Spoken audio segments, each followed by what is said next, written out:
अस्सलाम वालेकुम। आपको यहाँ मेरे सामने ये उस पे वर्कशॉप पे कुछ अज्जा रखे हुए नज़र आ रहे होंगे।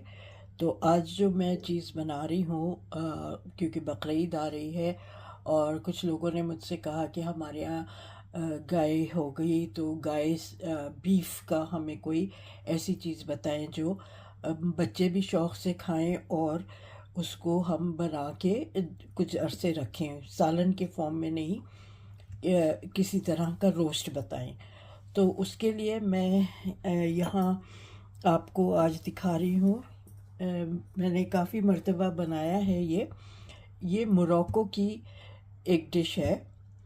मोरक्को आपको पता है कि मुस्लिम मुल्क है और नॉर्थ अफ्रीका में है।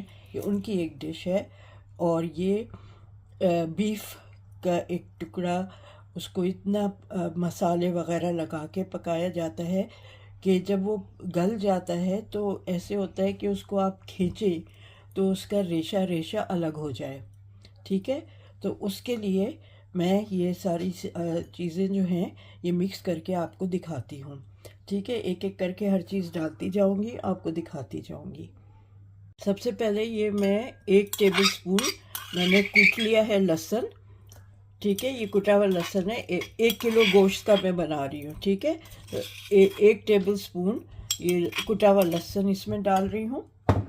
ठीक है, फिर इसमें 1 टीस्पून भर के नमक है। ये ब्राउन शुगर है, ये भी 1 टीस्पून भर के डालना है। यहाँ ये ज़रा सी तेज़ मिर्च होती है, इसको कैन पेपर कहते हैं, कैन पेपर। तो ये इसका, क्योंकि ये तेज़ होती है तो इसका 1/4 टीस्पून, ज़्यादा नहीं डाल रहे, 1/4 टीस्पून डलेगा। ठीक है, आपको पता है कि अरे ये इन ममालिक में ज़्यादा मिर्चें नहीं खाई जाती।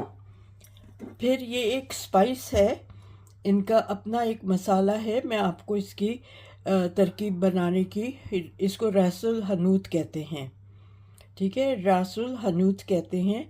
तो ये मैंने बनाया हुआ है, मैं इसकी आपको रेसिपी दे दूँगी, आप बनाइएगा। बहुत अच्छा होता है और बहुत सारी चीज़ों में आप ये डाल सकते हैं। बहुत सारी अपने चिकन टिक्का वगैरह में भी आप ये डाल के बना सकते हैं। इसकी मैं आपको रेसिपी और डिटेल एक अलग से जो स्पाइसेस बनाऊंगी ना, मसाले बनाऊंगी, तो उसमें एक ये भी बना के आपको दिखा दूंगी। ठीक है, ये रासुल हनूत कहते हैं इसको। तो ये 2 टीस्पून ये डाला है। 1 टीस्पून काली मिर्च है। ठीक है, अच्छा, ये नींबू का जो छिलका है ये वो है, उसको समझे 1 टेबल स्पून ये भी डाल दिया मैंने।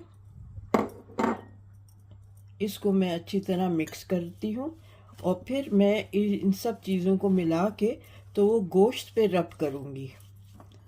ठीक है, तो ये मैं मिक्स करके आपको दिखाती हूँ। ये मिक्स करके फिर मैं गोश्त पे लगा के आपको दिखाऊंगी। अच्छा देखें, ये बीफ का पीस है, ये 1 किलो का पीस है। मैंने ये 1 किलो लिया है और जितनी चिकनाई उतर सकी वो मैंने उतार ली, बाकी ये रहेगा। इसको मैरिनेट नहीं करना है, इस पर ये मसाला लगा के फिर इसको ओवन में बेक करने रख देंगे। ठीक है, तो मैं सबसे पहले इस पर मसाला लगाती हूँ, ये जो मैंने मिलाया है। तो इसको इस तरह से लेके इसके ऊपर मलना है। ठीक है, यूँ करके इसको मलना है इस पे ये सारा मसाला, ताकि सारा अच्छी तरह इस पे हो जाए।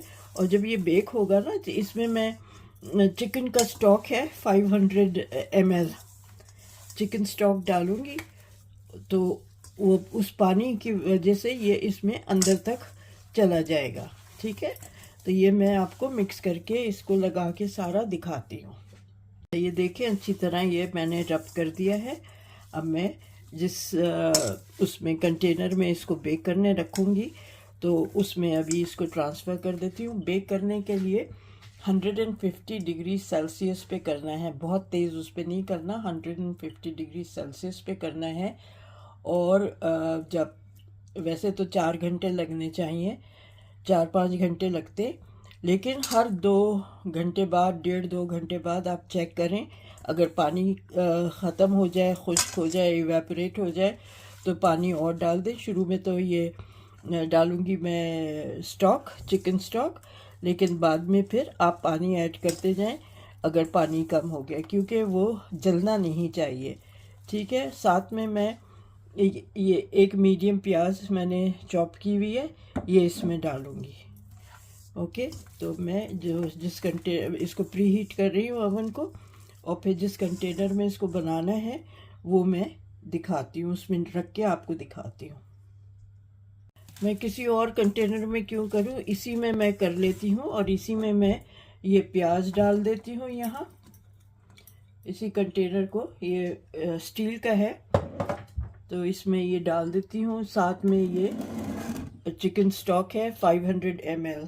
ठीक है, ये इसमें डाल देती हूँ मैं, ताकि अच्छी तरह इसका, अगर आपके पास चिकन स्टॉक ना हो तो वहाँ तो आपको चिकन पाउडर और चिकन का नोर के वो मिलते हैं ना, वो ले लीजिएगा। तो ये मैंने स्टॉक, आपको पता है मैं बना के निकाल के रखती हूँ अक्सर, तो ये चिकन स्टॉक हुआ है। ठीक है, अब इसको मैं अच्छी तरह से इस पर लपेट देती हूँ, और इसको फॉइल से लपेट के और मैं इसको अवन में रख दूँगी। फिर मैं हर 1.5 घंटे बाद चेक करूँगी, और जब ये गल जाएगा तो फिर मैं इसको निकाल लूँगी। अच्छी तरह ये ड्राई हो जाएगा, और तो उस वक्त तक फिर मैं निकाल लूँगी। ठीक है, तो मिलती हूँ मैं आपसे कुछ टाइम के बाद। अच्छा जी, ये मैंने फॉइल लपेट लिया है। ये हंटर बीफ की तरह नहीं होता है, ये बिल्कुल, इसका फ्लेवर हंटर बीफ से बहुत मुख्तलिफ होता है। और इसको आप किस तरह से खा सकते हैं, आप इसका बर्गर में जो आप श्रेड रेशा रेशा अलग करेंगे, उसको आप बर्गर में भी डाल के बना के खा सकते हैं। इसके लिए अलग चटनियाँ हैं, अलग तरह के डिप्स हैं, जिसमें वो मैं आपको बना के वो भी दिखा दूँगी। या फिर जो रैप्स आते हैं उसमें भी आप बना के ये सर्व कर सकते हैं। तो जब ये गल जाएगा और तैयार हो जाएगा तो मैं आपको बर्गर भी दिखा दूंगी और रैप्स भी दिखा दूंगी। ठीक है, तो मिलते हैं फिर। मैं 1-2 घंटे बाद चेक करूंगी, तो उसके बाद बताऊंगी आपको कि किस कंडीशन में है। ठीक है। हाँ जी, ये मैंने 1.5 आवर, 1.5 घंटे बाद इसको निकाला है, तो इसका ये लुक है। ठीक है, अब मैं इसको टर्न अराउंड करूँगी, इसको घुमा दूँगी ताकि ऊपर नीचे हो जाए। और फिर अभी पानी की तो ज़रूरत नहीं है इसमें डालने की। ठीक, काफ़ी इसका, क्योंकि प्याज का भी पानी छूटा है और गोश्त का भी पानी छूटा है। तो ये मैं इस तरह से को टर्न अराउंड कर दिया है, और वापस मैं इसको ओवन में रख देती हूँ।